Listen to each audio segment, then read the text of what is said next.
For people that aren't aware, what are the dials that move when you really nail it in this space? I know that there's a lot of research out there around, financial stress in particular being one of the bigger causes of presenteeism, absenteeism.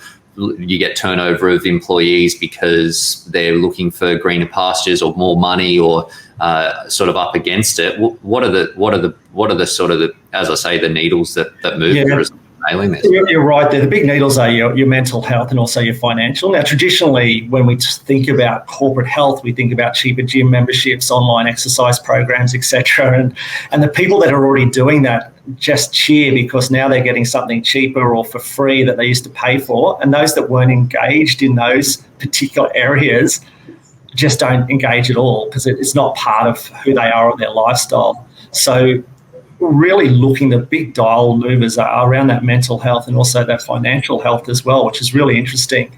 And it's collecting that data around where can you provide the support. So it's one thing to understand people are struggling financially, but where are they struggling financially? So being able to measure wellbeing surveys, being able to look at the type of videos that people are looking at, being able to look at the type of tools that the individuals are using, we can then start to look at where we can bring in people such as yourself, where you've got specific solutions for those user groups.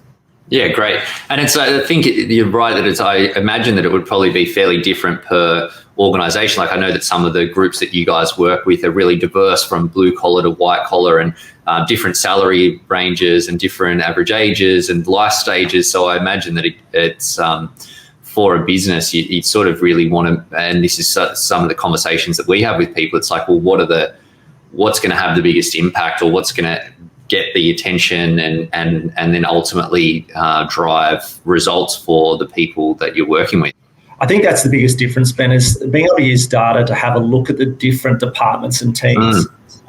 Say, for example, in an airline where your baggage crew may be a little bit in the older demographic that may be looking at what does retirement look like, how can I get support with my planning for that financially, whereas your IT team may be a little bit younger and they're looking at different financial issues and different mental health issues. So it's being able to use the demographics, being able to use the feedback, being able to use the engagement tools to actually then create investment in support services where it really makes a difference.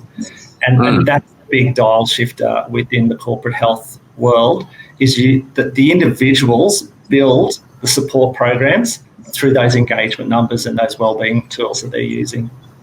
Yeah, the data is definitely taking over the world, but there's an element of Big Brother. But I think in this case, it's like it really does allow companies and individuals and training providers and support providers to be able to do that. So I think it's